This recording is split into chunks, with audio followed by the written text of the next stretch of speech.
Welcome to the Bold Podcast. I'm Todd Birch, entrepreneur, mental fitness coach, and keynote speaker. I believe every person has a spark, but life, pressure, and doubt have a way of dimming it. Here's the good news. You can reignite it at any moment. That's what this podcast is all about. When you fuel your spark, everything changes. Let's ignite it together. On this podcast, I've learned something powerful. The best leaders aren't defined by position. They're defined by decision. Leadership isn't just a title. It's a choice. And sometimes that choice is forged in a single moment that changes everything. Today's guest, Drew Norton, had a life-altering moment that redefined how he leads himself, his family, and his business. Since then, he's transformed his health, built high-performing sales teams, and is now on a mission to help men pursue abundance in faith, family, fitness, and finance. Listeners, I'm so excited for this conversation today. Drew, welcome to the Bold Podcast, my friend. Yeah, Todd, thank you. Excited to be here with you and be here with your listeners today. Yeah, it's so good to see you again. And we've had a couple of conversations over the past few weeks, and I love what you're doing, man. So let's just share it and pour into everybody who's listening today. Yeah. My hope is I'll share something that to someone it will maybe be a little bit of hope or inspiration. And yeah, no, I love doing this. Love coming on podcasts. We really enjoyed having you on, and excited to be on yours today. Absolutely. So let's start. Take us back to that life-altering moment with your son. And what happened and what shifted internally for you in that experience? Yeah, let me start with a little bit of context around that event. I had a few months prior made a career change and was longing for more, and thought that part of the reason I made this change was to make more money. And I think what's the stereotypical thing most people say when you ask them what they want? It's usually like time or money or freedom. I find it's very common, and there were obviously some deeper things I wanted outside of that. And so we'd made a decision to, my wife and I had decided I was going to make a career change, and this career change was going to require me to work about 2.5 hours from my home. Oh, wow. And we weren't sure, hey, is this it? Are we going to do this long term? So it started off with me getting an apartment a couple hours away. Oh, boy. Then I'd be down 5 or 6 days a week, and my wife and kids would sometimes visit for a couple days at a time. One day, I was wrapping up with work and my sales job, and I called my wife to say, "Hey, I'm going to be home probably 15 minutes. If you want to get the kids ready, we'll start heading back home." And so I'm driving to the apartments, and as I pull in through the gates, I remember hearing ambulances and looking over and kind of passing ambulances as I'm driving through the apartments, the apartment complex.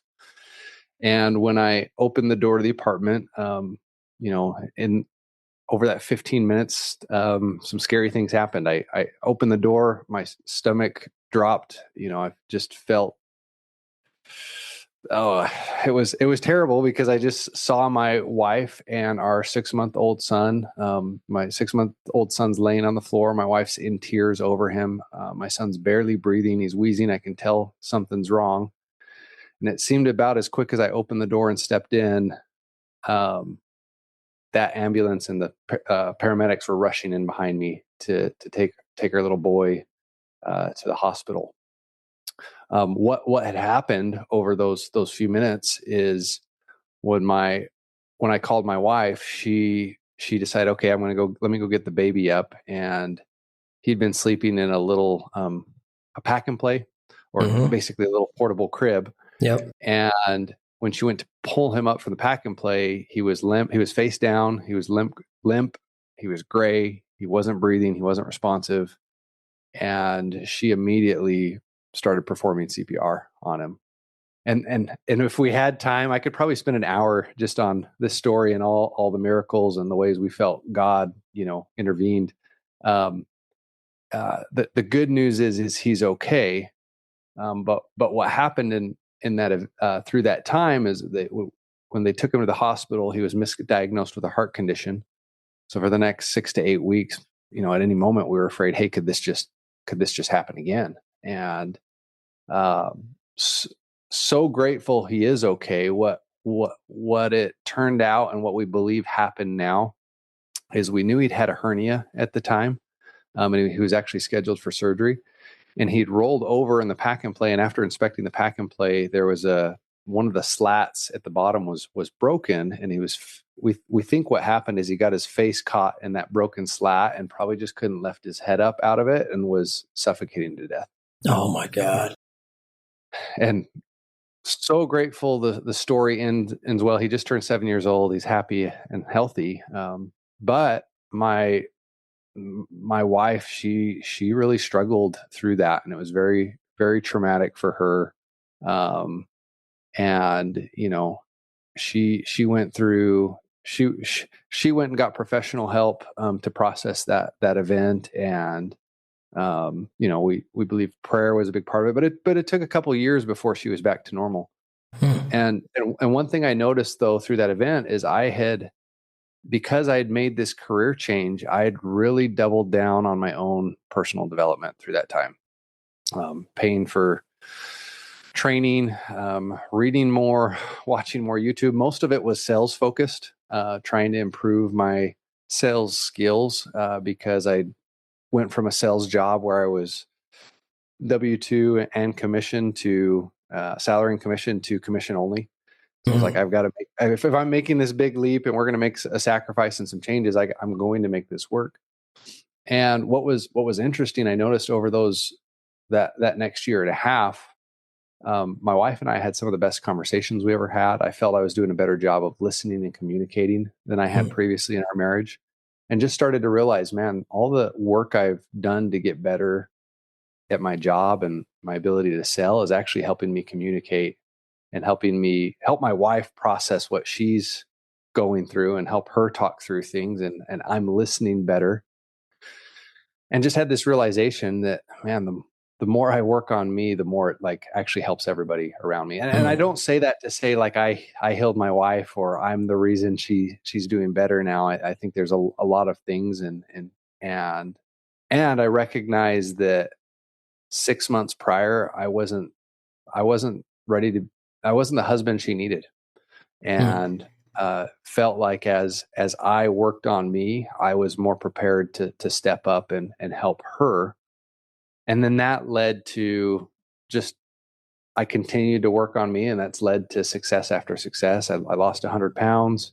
I became the top sales rep in my company. I built teams that were doing over $20 million a year in revenue and leading our company, and have just found the more I work on me and myself as a man, the better I am able to show up as a father, as a husband, as a leader to others. Whew, man, that's a lot. That's a lot to take in, and a lot to unpack there, Drew. First off, I'm so glad your son's okay. Man, as a parent, as a father, and I think anybody who's listening can relate. I mean, I got chills while you were telling that story.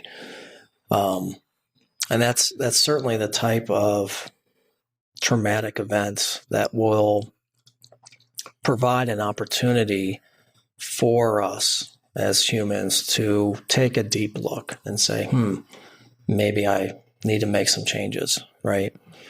And you certainly did. And you were already kind of on that path, but there's several lessons here, right? And I think for me, one of the biggest lessons is we need to make ourselves priority. And in order to do that, we really need to take the time, and I think, as parents, we, and especially women, pour everything into them, right? They are the last one to eat dinner, right? Kind of the old adage. They will do, and we will do too, as fathers, everything that we can for everybody else, especially our kids. And we are the last ones that we work on. And I don't believe in that model. I don't subscribe to that. And I had before, we can't be the best version of ourselves if we don't devote some time, if we don't do some blocking and tackling in our calendars, if we don't really focus on ourselves and building that self-awareness, that mental fitness, our emotional intelligence, to be the best version. And once we are, oh my gosh, then we can pour into everybody that much more. Yeah. So it's interesting when you're taking time away, but the time that you're able to give is more meaningful, right? It's more impactful, and you're able to be more present in that moment, and you're full of gratitude as well. So I think that's an important lesson, at least for me, is that if anybody's listening, and we're still kind of coming off the beginning of the year and into the second month, there's always time to make some shifts. And we really need to focus on ourselves. And it doesn't mean that we're bad parents, right? It could be 5 minutes in the morning that you just devote a few minutes taking a walk, or a little light meditation, or maybe even prayer or gratitude practice. Just a couple of minutes to yourself. Yeah, no, I love that. And even through all of that, there reached a point where when I was at that peak and leading my company, I like to tell people I felt like I reached a point where I was successful on paper, but felt empty inside. So even as I was working through personal development and doubled down and went all in on certain areas of my life, there were other areas that still needed work. And I had months where I was making the most money that I ever made, but I was working so hard and so much that my wife and kids got what was left of me. And that led to more soul searching and reflection and a desire to do more work on me, and how do I be more present and not just be worried about the future. And I used to, I feel like the thing I used to say to myself all the time is, I'll be happy when. And when would get here, and I would realize I'm not happy. I thought I'd feel different when I, hit this sales goal or went on this trip, and and there were some fun things and some great things I accomplished. And I also started to realize, like, if I can't learn to be happy now, if I can't learn to be present now with my wife and kids, it's not worth sacrificing now to have something hopefully someday for them. It's like I want to have the relationships and the memories now, and continue to have more. And so I've also come to believe it's like you don't have to sacrifice finances for your family or for your health. Like you can have both, and it's not easy. It takes work, and I just want more people to find that, more men especially. I think I want women and mothers to find that as well. And but my mission has kind of become, I want to help the me from 5 or 10 years ago. I want to help the me from 5 or 10 years ago that could have used some of this knowledge or some of these lessons. Yeah, absolutely, Drew. I wholeheartedly agree. And I think what it comes down to is how you as a person defines success, right? And I'm going to venture out. You're much younger than I am. You're a young man. You're in your 20s, 30s? Almost 37. Okay.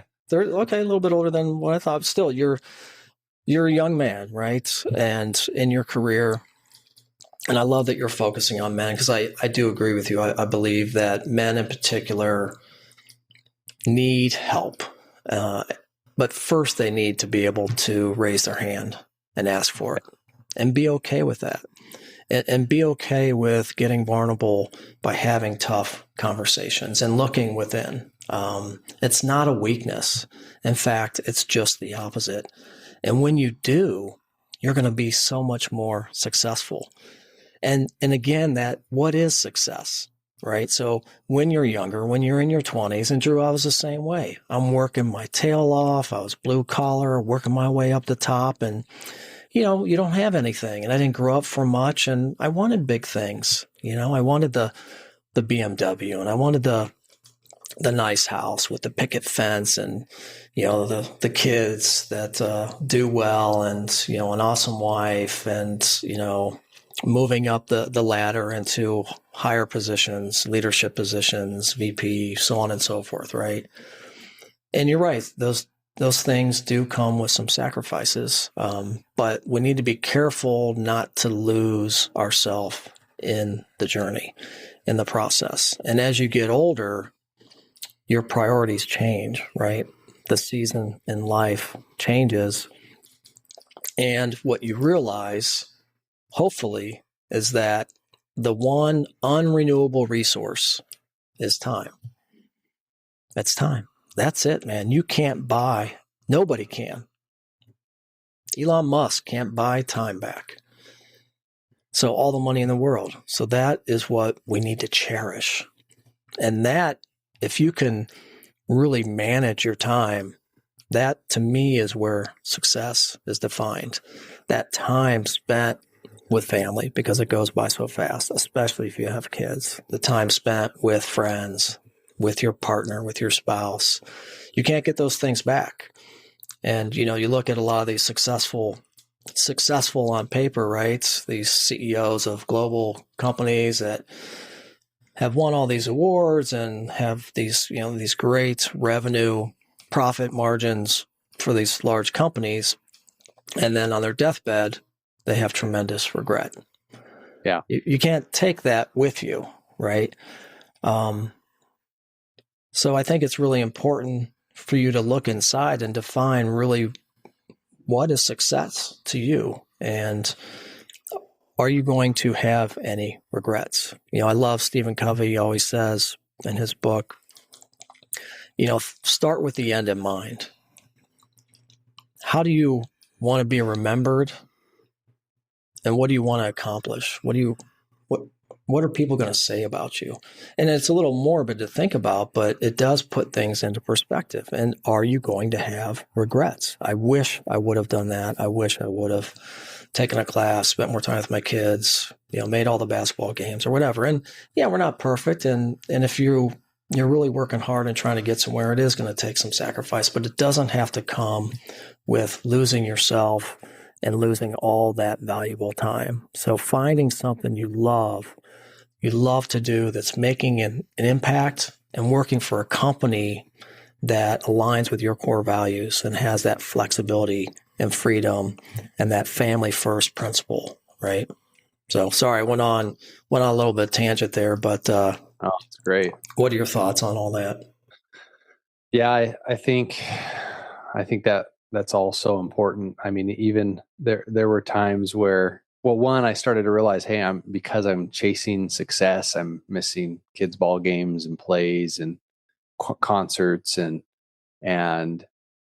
so even when I started to make sure I was not missing those, I realized, man, I'm either on my phone checking messages in between, or even if I'm there, like I can't focus. I'm so worried about the things I'm chasing that I'm not even here when I'm physically here. Like I'm mentally somewhere else, and recognized, hey, I've got some more work to do. I've got some more work to do on me. And that led to me hiring coaches and just investing more and continually in myself. And then it's just helped me.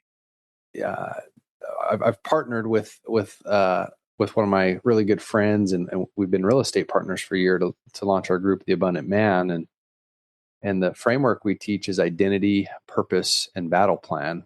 And so if you can get clear on who you are, and what it is you really want, and then just take action towards it, you can often get the things you want in life. And it sounds really simple to say. It's easy to say, a little more complicated in practice, but but part of what I've realized too is what I think about myself impacts the decisions I make every day. And so if I can change the beliefs about who I am and or discover my identity and get clear on who I am, that impacts what I do on a daily basis more than anything else. And I've found as I've done the work on me and get clear on who I am and what it is I really want, it's made that plan easier to move forward. And I forgot how you said it a second ago, Todd. You said something about even, aligning with a company and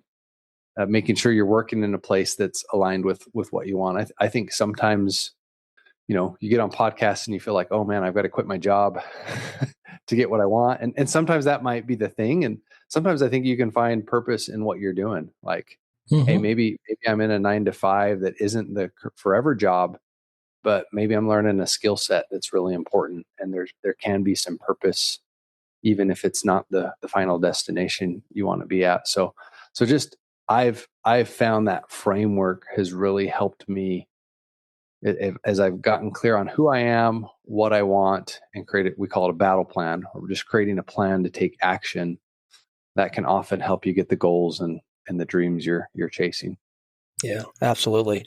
I want to go back to what you were saying about, sometimes it might not be the perfect job. And depending again on season in life, when I was starting off in my career, that wasn't my dream job. But I needed to get experience, right? And I needed to build on the craft that I went to school for. But I think what we can do is make a choice in our mindset, and we can we can reframe. So if we can reframe and shift from I have to, which is an obligation statement, to I get to, which is an opportunity statement, right? It's all in our mindset. And when we do that, our whole perspective changes, right? And the way that we approach that job. And we're just going to be happier. So maybe you just need to continue on, but come in with an opportunity mindset.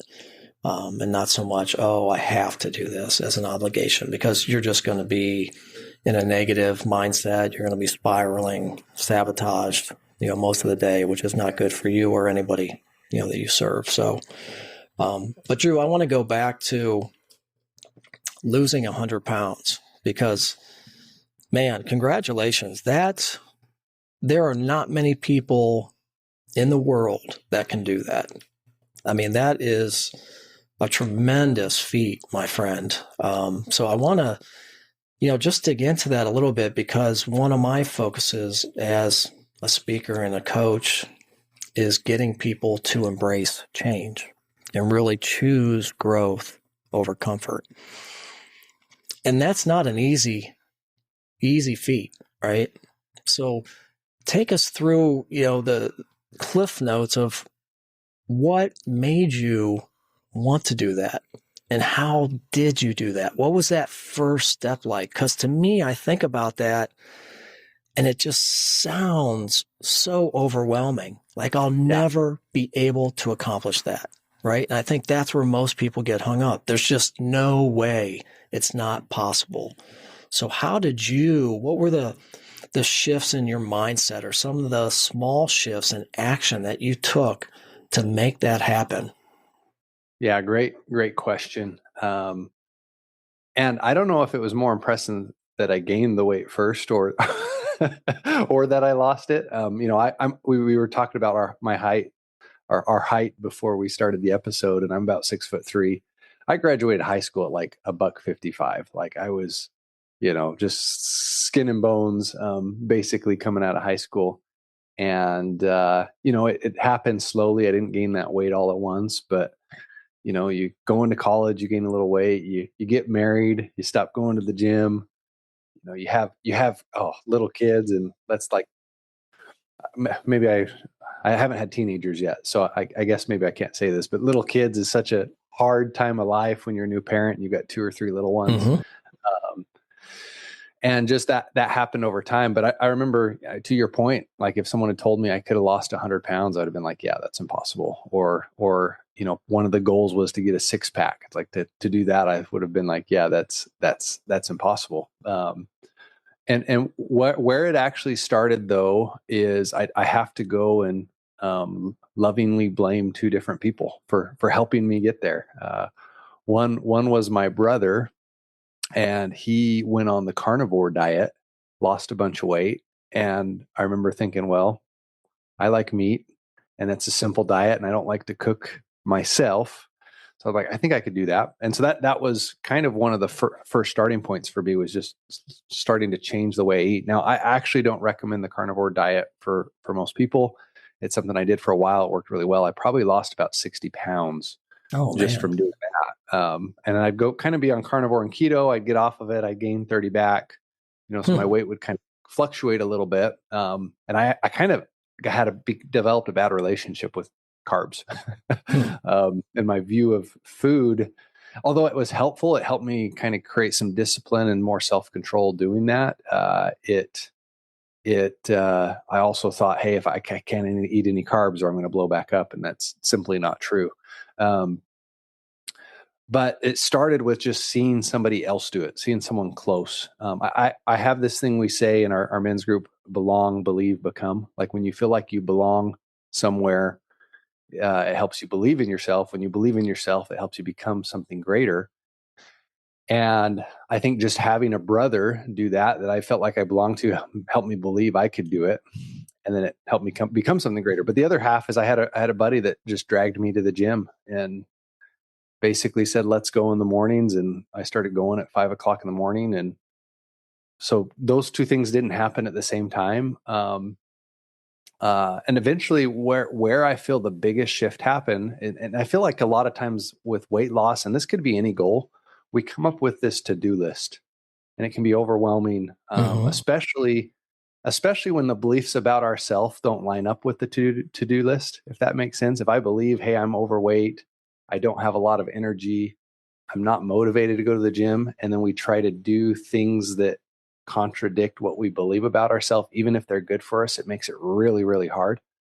But when I was coaching, I probably had lost 50 pounds or so. And I mentioned hiring a coach, and we worked through some of my limiting beliefs. And one of the affirmations I came up, or the declarations that I now say to myself almost every day, is I'm healthy, fit, active, and strong. And so I just started to believe that, hey, I am someone who's healthy, fit, active, and strong.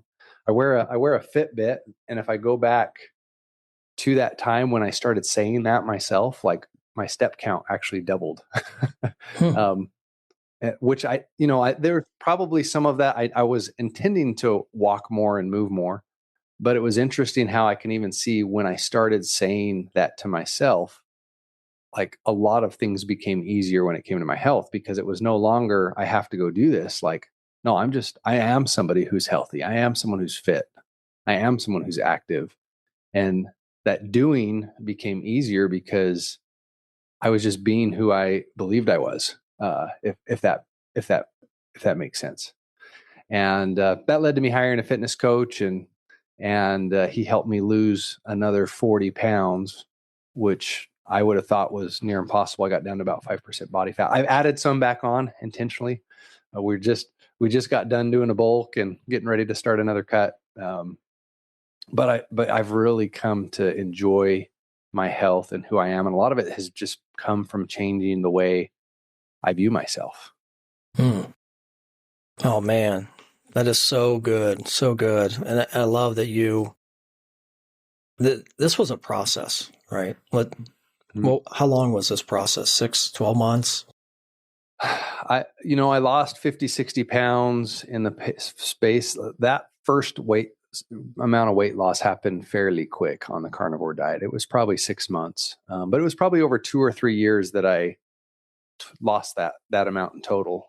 Because I would gain 30, lose 30. So I kind of lost the initial 50 pounds and yo-yoed 20, 30 pounds at a time. And then it was probably about 2 years later where I started the affirmations, made a really crazy goal to get a 6-pack. lost another 10, 15 on my own and plateaued. And that's when I was like, okay, I've got to hire someone who can help me get the rest of the way there. And he helped me figure out the things in my macros or my calories to kind of get over the final hump. So, yeah. Yeah, that's tough. It's interesting. Regardless of what change you're about to embark on, right? Whether it's something to do with your health or weight loss, or even in your career, you still have to make that choice, right? You have to make that choice to change. And I think what you did was you found who you've always been, right? And you kept reminding yourself with those affirmations, visualization, manifestation. And I do believe in those. And what you say is what happens, what you see, what you think.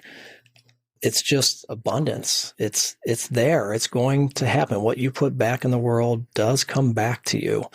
It may sound a little bit out there, but what's the worst thing that could happen by doing that is what I always tell people that I coach. So just by starting small, right, and breaking that big chunk down into small little projects, small little tasks, instead, like you said, of having this long list of tasks that just seem so overwhelming. And then just somehow finding that spark and remembering who you've always been. And that can come in a variety of different ways. Sometimes it comes with a trigger or traumatic event, which thankfully, you didn't have, at least to make this decision. That's very typical that somebody goes to the doctor and gets a bad diagnosis or bad report, says, hey man, like you're on the verge of a heart attack. You need to make some changes. Or, a loved one passes away that has kind of the same thing. You're like, oh, this could be me. Now I need to make a change. But you found a different way, and inspiration from others, support, and then that spark, that you've always had. So good for you, man. Like it's a great story, and you just have to embrace the journey, and it's not done, right? We continue, right? And that's the thing, like you shifted your mindset, and now you've became a different person, and you have a whole different respect for health, food, fitness. And now you're trying to take that back out, into the world and help other people through that. And I think as a salesperson, we see this a lot. Salespeople, there's lots of travel, crazy hours, tremendous amount of stress. And we unfortunately do see, overweight happen with people in those positions. We'll be right back after a quick message. Hey, it's Todd again. Right now, leaders are facing unparalleled challenges with burnout, disengagement, and rising stress across our teams. And that's why mental fitness matters more than ever. Mental fitness is the ability to respond to pressure with clarity and confidence instead of stress, negativity, or self-doubt. It's about building that self-command, especially when it matters most. Through the Positive Intelligence Program, or PQ for short, I work with leaders and teams to reduce burnout, strengthen resilience, and create a culture where people feel supported, engaged, and capable of performing at their best. This neuroscience-backed program helps teams shift from reactive to resilient and turns change into a catalyst for growth and innovation. Look, I've been practicing PQ for years, and it fundamentally changed how I lead, work, and live. It's transformed my life. If you're curious whether PQ could support you or your team, I invite you to visit toddbirch.com to learn more about this transformational program. Now, back to the show. So let's talk about sales for a minute. Yeah. Because that's a big part of who you are and your career. And you have this one saying that I love. You've said that life is sales, right? Yeah. Well, I'll flip it. Sales is life. Okay. Sales is life. I would argue to say it's both. Yeah, I'm okay with that. But let's, so right. Sales is life. What do you mean by that? You are selling every day. whether you believe it or not. And one of my pet peeves is the business owner that says, we don't sell anything here. It's like, yeah, you do. You wouldn't have a business if you didn't sell something. Now, you may not want to call it sales, and you might not want to frame it that way. And, I want to help people see that sales is a good thing. If I have two missions, it's I want to change the way people see leadership, both in themselves and in others, and then secondarily, I want to change the way people see sales. And so you're selling when something difficult happens and your team needs you to navigate them through a difficult circumstance in your business. Mm-hmm. You're selling them on how, hey, this is how we're going to get through something. You're selling your 9-year-old when he doesn't want to eat his broccoli at night before bed, and you're helping him see why he needs to eat all his food and why that's important. You're selling your spouse often over and over again. I mean, I had to sell her to marry me, and I've got to sell her to continue to stay with me, right? And so what I found is you can't improve your ability to sell, and we could call it communication or negotiation, and we could label it something different if it helps somebody feel better about it. But you can't improve your ability to sell and not see it improve other areas of your life. And to me, sales isn't twisting someone's arm. It's not forcing someone to make the decision you want them to make. It's going through a process, helping someone discover, often that's through the questions we ask, but helping someone discover that they need to make a change and that staying the same isn't in their best interest. And like that is what selling really is it's not about me showing I have the best product or service. It's helping someone realize that, hey, if I don't do something different, I'm not going to get what I want. And I feel like that's really what you are helping people do when you're a good salesperson. And let me just share one example.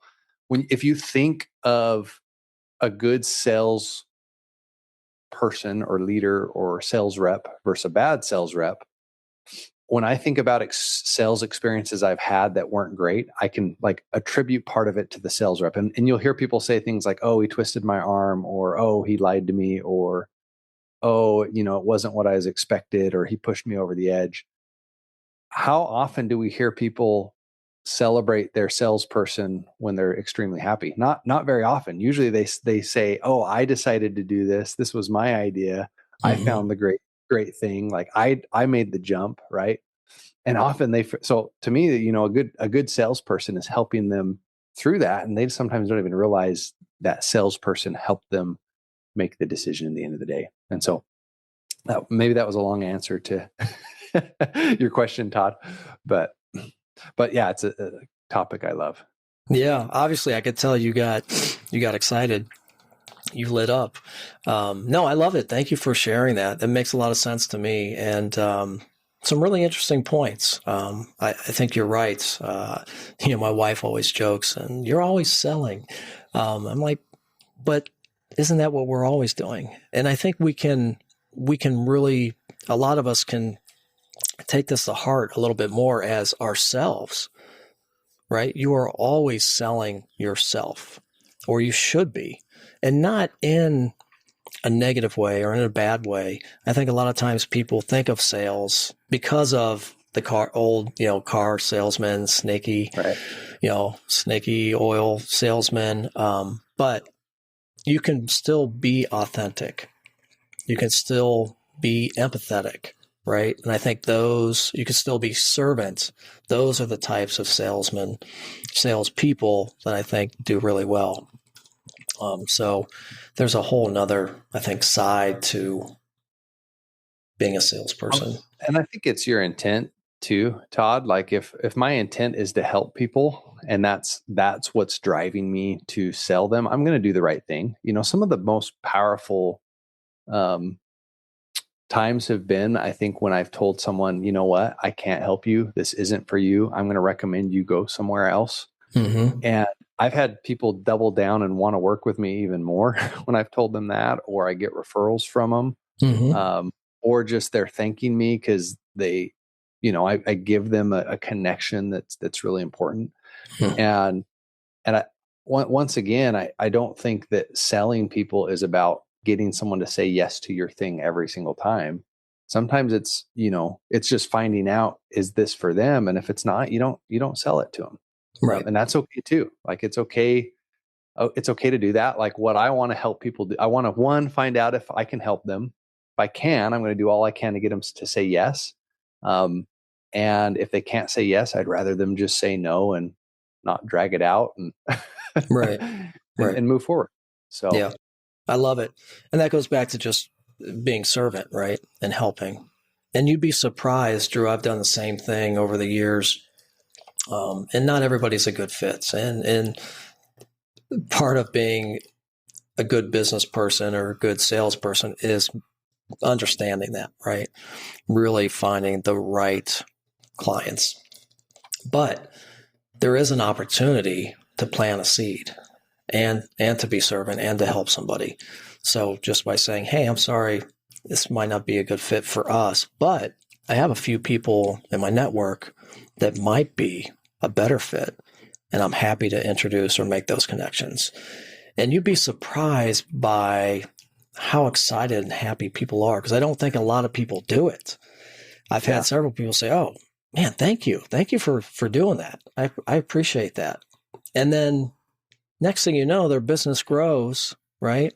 2-3 years down the road, and they're ended up calling you back because you help them out. They remember those things. So yeah, it's, seeing it as an opportunity and just being a little bit more curious about the situation.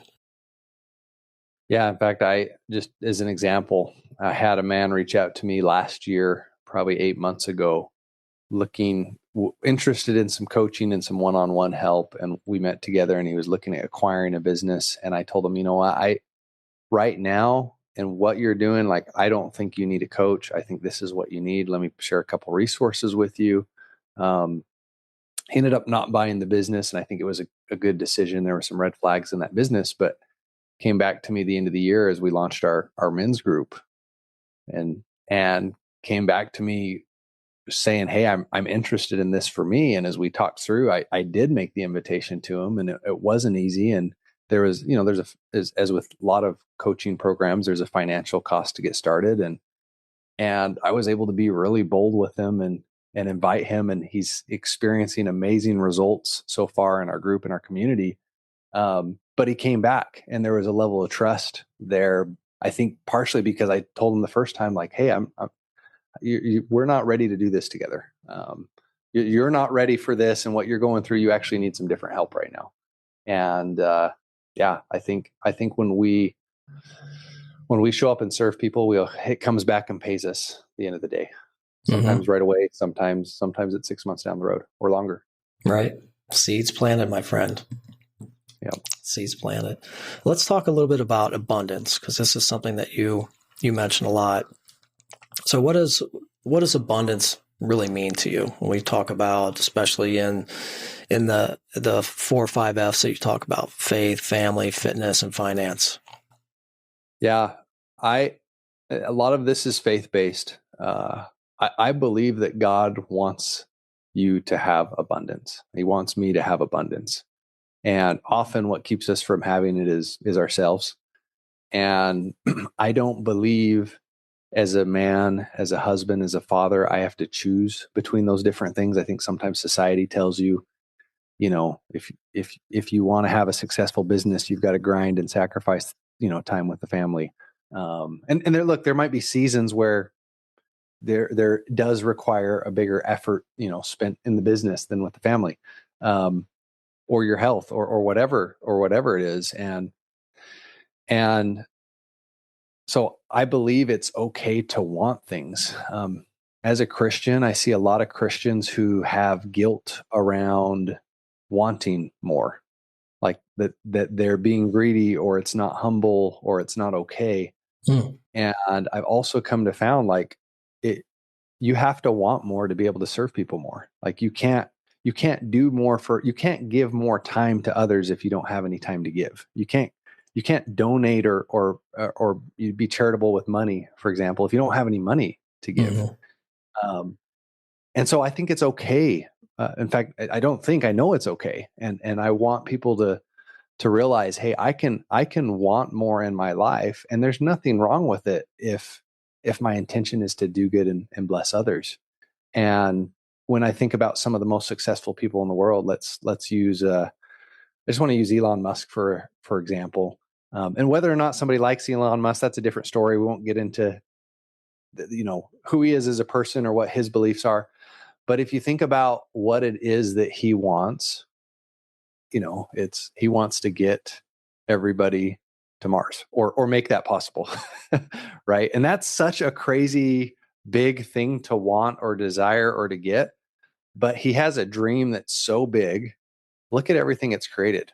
Electric cars, they do solar panels and batteries, Starlink, like all of these things are like to make that possible. And it's creating jobs and opportunities. And, he's able to do so much and serve humanity. Like, once again, whether or not you believe in everything about him, that's a different story. But because he wants something way bigger than most people would ever want. Right. And I just find that, it's those that want to serve more on a bigger level. It usually starts with, hey, I've got to have more myself. And I think, and that's okay. There's nothing wrong with that. Yeah. Yeah. I see that for sure. Now you're on a mission to impact millions of men. Talk about having a BHAG, big, hairy, audacious goal. Yeah. Why is that mission so important to you, and why now? Yeah. I'd have to say, one, I've felt that pressed on my heart from God. I feel that society, and as we kind of talked about in the beginning of this episode, that men are alone. Men are carrying lots of things often themselves. Often men don't share the struggles they have or what they're going through. And when we launched this, my partner and I originally said, hey, our goal, I think, is going to be 100 men. Like, let's get 100 men into this. And I was actually talking to somebody else, and he told me his goal to help millions. And so then we said, well, what if we said 10,000 in 3 years? And then just as we keep thinking bigger, it's, hey, what if we could help millions over the next decade?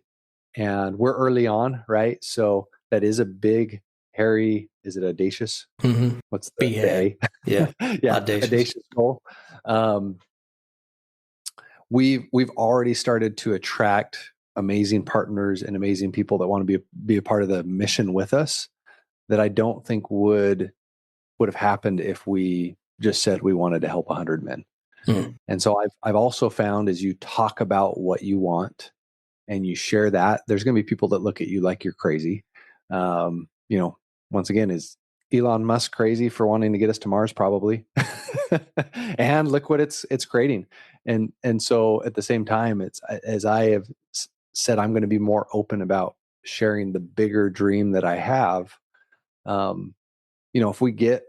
If we impact that tens of thousands and that's it, like, I'll still be pretty happy the end of the day. And I found as I talk bigger about what I want, it tends to attract more people to our mission that want to be a part of that. And we're creating awesome partnerships and have big things that we're going to be excited to announce as the year goes on. That's great. I look forward to seeing that, Drew, and I believe that you'll do it. I love, and that just ties into the abundance mindset, right? What's the worst that could happen? You help 1,000 men. We still need that. We still need you. We still need your leadership. So, well, Drew, we're coming down to a close here, and we're hitting the exciting lightning bolt round, which is quick, easy, one-word answers. So I'm going to fire away at you. What's one word that defines leadership to you? If you could describe leadership in one word, what would that be? Service. Service. All right. What's one daily non-negotiable habit for you? Got to do it. Active. That can mean a lot of things, but active. Yeah. Okay. What's one book that shapes your leadership that you would recommend? Um, let's say the score takes care of itself. That's not the first one I thought I'd say, but yeah. Ryan Hawk? I think that one's Bill. It was the coach of the 49ers. I really like that one. Bill Walsh. Yeah. Bill Walsh. Oh, really? Okay. Ryan Hawk has a book titled similar. Okay. Yeah, I haven't read that one. Awesome. All right. Well, Drew, if someone listening today is feeling stuck, what would you say to them to help them reignite their spark? I think I'd go back to what I said our formula is: identity, purpose, battle plan. If you're feeling stuck, find out who you are. And that's easier said than done, but what are the good things about you, and start focusing on those great things. Maybe it's something your grandma said when you're little. Maybe it's a way you live your life that blesses others, and focus on that. And then decide, hey, what is it I really want? And not what others tell you want, or what the world says you should want. What is something you really want? And then take a step towards that. Move towards that. There's so much that happens when you just take some action, and you move towards something you want. Miracles can happen in your life. Yeah, absolutely. Well, Drew, this has been great, man. I loved our conversation. Thank you for sharing your personal stories with us. I know that's not easy, but there's a lesson right there in what you're doing as a young man, getting out there saying, it's okay to put this out there. I am not perfect. I've made some mistakes, failed. I've been through some things, but look where I'm at now. I'm happy, successful in my own rights, and you can be too, and you can live with abundance. So I believe in what you're doing. I'm excited for the lives that you're going to change. And, the men in this world, they need our help. So looking forward to watching on the sidelines for what you're going to do in the future, and staying in touch, my friend. So thank you so much for your time today. Yeah, thanks. Thanks for having me on, Todd. It was fun. Thanks for spending time with us on the Bolt Podcast. If today's conversation sparked something for you, please share it with someone who could use it. That ripple is how we create impact and light the way for others. Remember, growth doesn't come from giant leaps. It comes from small, intentional shifts that build over time. Ignite your spark, fuel the fire, and light the way. We'll see you next time, my friends.